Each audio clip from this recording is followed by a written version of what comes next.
नमस्कार दोस्तों, good morning all. आप सभी का आपके अपने YouTube चैनल लॉफुल पर स्वागत है। दोस्तों, जैसा कि आप सभी जानते हैं, हम लोग भारतीय नागरिक सुरक्षा संहिता 2023 के डेफिनेशन पार्ट को कवर कर रहे हैं। यह आपका डेफिनेशन पार्ट सेक्शन 2 के क्लॉज 1 में दिया हुआ है। तो आज हम लोग कवर करने वाले हैं cognizable and non cognizable offence को। उससे पहले मैं आपको बता दूं, चूंकि यह एक्ट नया है, यानी कि यह जो कानून है भारतीय नागरिक सुरक्षा संहिता 2023, यह 1 जुलाई 2024 से पूरे देश में लागू होगा। और यह किस कानून को रिप्लेस करेगा? यह रिप्लेस करेगा आपको CRPC यानी कोड ऑफ क्रिमिनल प्रोसीजर, जो आपका अभी वर्तमान में लागू है, उसे रिप्लेस करके, उसे हटा करके यह नया कानून भारतीय नागरिक सुरक्षा संहिता 2023 पूरे देश में 1 जुलाई 2024 से लागू हो जाएगा। और कोई भी कानून बनता है तो उस कानून का एक एक्ट नंबर होता है। मैं अपने हर लेक्चर में यह बात बताता हूँ ताकि बार बार सुनते सुनते आपको लेक्चर तो देखते ही पूरा लॉ धीरे धीरे करके याद हो जाए। तो एक्ट नंबर आपका दिया हुआ है 46। और यह जो कानून बना है, यानी कोई भी कानून बनता है तो उसे लोकसभा और राज्यसभा से पहले वह कानून पास होता है। उसके बाद उस कानून को राष्ट्रपति की मंजूरी मिलती है। तो इस कानून को राष्ट्रपति की मंजूरी कब मिली है? तो राष्ट्रपति की मंजूरी मिली है 25 दिसंबर 2023 और 1 जुलाई 2024 से यह कानून पूरे देश में लागू हो जाएगा। तो चलिए दोस्तों, सबसे पहले हम लोग देखते हैं व्हाट इज कॉग्निजेबल ऑफेंस। तो कॉग्निजेबल ऑफेंस के बारे में पहले मैं आपको बता देता हूँ। इन जनरल पहले समझिए, डेफिनेशन तो मैं पढ़ दूंगा। इन जनरल समझिए कि कॉग्निजेबल ऑफेंस का मतलब वैसे अपराध होते हैं, यानी संज्ञेय अपराध का मतलब वैसे अपराध होते हैं, वैसे ऑफेंस होते हैं, उनमें पुलिस ऑफिसर जो होता है, यानी इन्वेस्टिगेटिंग जो ऑफिसर होता है, वह एक्यूज्ड को, यानी जो ऑफेंडर होते हैं, जो अपराधी होते हैं, उन्हें अरेस्ट भी कर सकता है और मामले का इन्वेस्टिगेशन भी वह कर सकता है। यानी कि जो कॉग्निजेबल ऑफेंसेस होते हैं, संज्ञेय अपराध होते हैं, उसमें जो पुलिस ऑफिसर है उसे जुडिशियल मजिस्ट्रेट के परमिशन के ऑर्डर की ज़रूरत नहीं है। Without the order of magistrate a police officer can investigate those offences which are under the category of cognizable offences. ठीक है, तो यहाँ डेफिनेशन को हम लोग देख लेते हैं। डेफिनेशन में कहा गया, अकॉर्डिंग टू सेक्शन 2 के क्लॉज 1 के clause G, a cognizable offence means an offence for which an cognizable case means a case in which a police officer may in accordance with the first schedule or under any other law for the time being in force arrest without warrant. यही तो बात कहा मैंने, arrest without warrant, यानी arrest भी कर सकते हैं और इन्वेस्टिगेट भी कर सकते हैं। यहाँ पर जुडिशियल मजिस्ट्रेट के ऑर्डर की कोई ज़रूरत नहीं है, परमिशन की कोई ज़रूरत नहीं है, आदेश की कोई ज़रूरत नहीं है। तो दोस्तों, इस एक्ट को, चूँकि यह एक्ट नया है, तो इसमें जो डेफिनेशन पार्ट है, इसमें जो आपके सेक्शंस हैं वो आगे पीछे हो गए हैं। तो इसे याद करने के लिए मैंने एक मेथड आपको यहाँ पे लिख दिया है। आप जियो आप लोग जान रहे हैं, कुछ याद आ रहा है जियो से? तो जियो से मैंने कनेक्ट किया है ये आपका 2G को, 2G और 2O को। तो 2G में क्या आ गया? जियो। तो G में क्या है? आपको कॉग्निजेबल है। O में क्या है? जियो के O में तो नॉन कॉग्निजेबल है। तो जियो से आप याद रखेंगे, G स्टैंड्स फॉर कॉग्निजेबल और O stands for non cognizable. ऐसे आपको याद करने में सुविधा होगी, आसानी होगी। यह एक मैंने अपने तरफ से एक ट्रिक बनाया है आपके लिए। तो हमने कॉग्निजेबल ऑफेंस के बारे में तो पढ़ लिया कि वैसे अपराध, वैसे ऑफेंसेस जिसमें कि अगर पुलिस चाहेगी तो जो एक्यूज्ड है, ऑफेंडर है, उसको अरेस्ट कर सकती है विदाउट वारंट, किसी भी जुडिशियल मजिस्ट्रेट के ऑर्डर की जरूरत नहीं है, और इन्वेस्टिगेट भी कर सकती है। ठीक इसके उल्टा आपको जो नॉन कॉग्निजेबल ऑफेंस है, यानी जियो का जो O है, यानी 2O में नॉन कॉग्निजेबल ऑफेंस आता है। और यहाँ पर अगर कोई ऑफेंस होता है नॉन कॉग्निजेबल, तो वैसी स्थिति में पुलिस ऑफिसर अरेस्ट नहीं कर सकते हैं, नहीं इन्वेस्टिगेट कर सकते हैं। उन्हें जुडिशियल मजिस्ट्रेट से पहले ऑर्डर लेना होगा, क्योंकि यहाँ पर जो पुलिस ऑफिसर है उन्हें अथॉरिटी नहीं है। डेफिनेशन में भी वही बात कही गई है, मैं आपको बता देता हूँ। According to section 2 clause 1 sub clause O, non cognizable offence means an offence for which and a non cognizable case means a case in which a police officer has no authority to arrest without a warrant. Authority ही नहीं है, power ही नहीं है यहाँ पर। यहाँ जब तक कि यहाँ पर जुडिशियल मजिस्ट्रेट से भाई साहब आपको आदेश नहीं मिलता है, ऑर्डर नहीं मिलता है, तब तक आप अरेस्ट नहीं कर सकते हैं। और जब अरेस्ट नहीं कर सकते हैं तो फिर उसके बाद आप इन्वेस्टिगेट भी नहीं कर सकते हैं। यही दो बेसिक डिफरेंस है। थोड़ा सा और हम समझते हैं कि जो इन्वेस्टिगेशन की बात है यह कहाँ दिया हुआ है। तो पुराने सेक्शन में जो आपका सीआरपीसी मतलब जो पुराना लॉ है उसमें जो आपका सीआरपीसी है उसमें दिया हुआ है सेक्शन 156, और नए लॉ में आपको दिया हुआ है सेक्शन 175 के क्लॉज 1 में। ठीक है, okay, according to section 175 clause 1। ठीक है, भारतीय नागरिक सुरक्षा संहिता।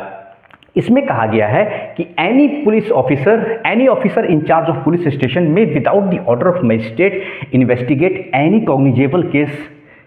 यानी कि यहाँ बात हो रही है पुलिस के पावर की। कौन सी पावर की? तो टू इन्वेस्टिगेट। क्या इन्वेस्टिगेट? Cognizable case. सेक्शन 175 जो कि आपको सीआरपीसी में सेक्शन 156 दिया हुआ है, वही 156 यहाँ पे बदल के आ गया है सेक्शन, नया सेक्शन 175 ऑफ भारतीय नागरिक सुरक्षा संहिता का क्लॉज 1। इसमें कहा गया है कि जो कॉग्निजेबल केस होता है इसमें जो पुलिस ऑफिसर है उन्हें जुडिशियल मजिस्ट्रेट के आदेश की यानी ऑर्डर की कोई आवश्यकता नहीं है। वो अरेस्ट तो कर ही सकते हैं, साथ ही साथ मामले का इन्वेस्टिगेशन भी कर सकते हैं। यही तो बात कहा गया है, बहुत ही सिंपल है। यही तो बात कहा गया कि भाई साहब कॉग्निजेबल केस है तो अरेस्ट भी कर लो और इन्वेस्टिगेट भी कर लो। यही बात कह दिया है आपको भारतीय नागरिक सुरक्षा संहिता का सेक्शन 175 का क्लॉज 1। दैट्स ऑल, बस इतना आपको याद रखना है। अब भाई यह तो बात हो गई इन्वेस्टिगेशन की कॉग्निजेबल ऑफेंस में, संज्ञेय अपराध में। अब नॉन कॉग्निजेबल ऑफेंस में क्या होगा इन्वेस्टिगेशन का? तो बस ठीक इसका उल्टा। यही तो कहा गया अकॉर्डिंग टू सेक्शन 174 का clause 2।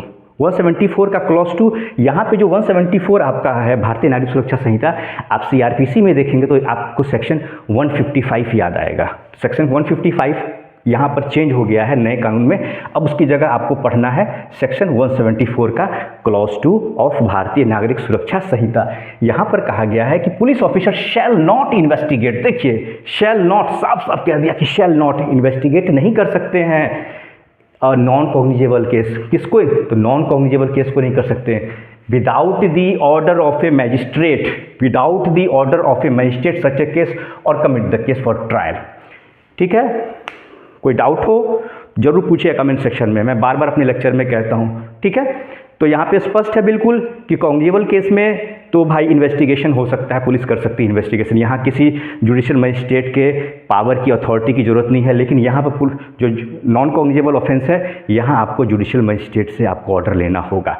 Without the order of judicial magistrate a police officer shall not investigate a non cognizable case. ठीक है, वो इन्वेस्टिगेट नहीं कर सकते हैं नॉन कॉग्निजेबल केस को।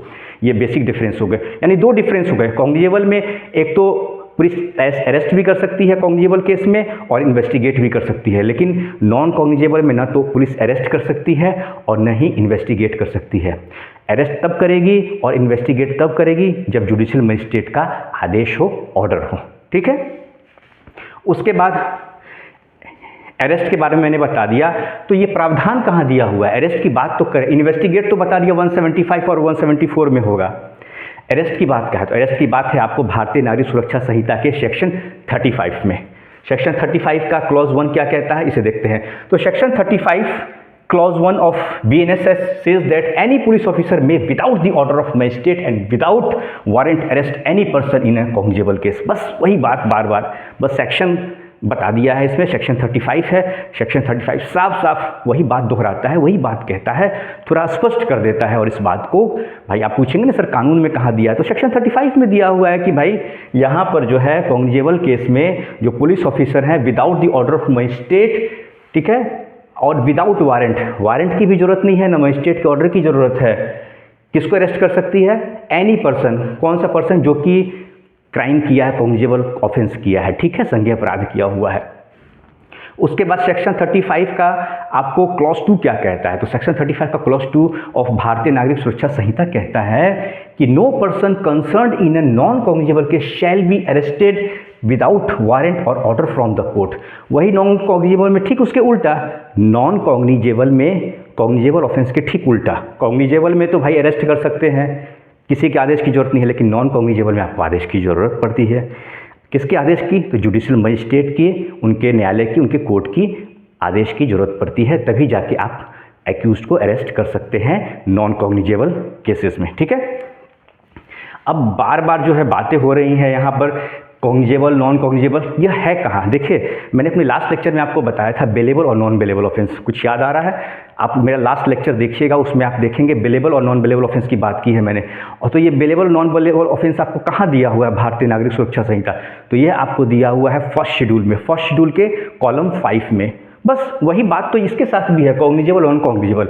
कॉग्निजेबल और नॉन कॉग्निजेबल ऑफेंस भी जो आपका है, यह भी आपका फर्स्ट शेड्यूल में है, लेकिन इसका कॉलम 4 है। ठीक है, यही बात मैंने यहाँ पर लिख दिया। Classification of cognizable and non cognizable offences कहाँ दिया हुआ है? Column 4 of first schedule of भारतीय नागरिक सुरक्षा संहिता 2023।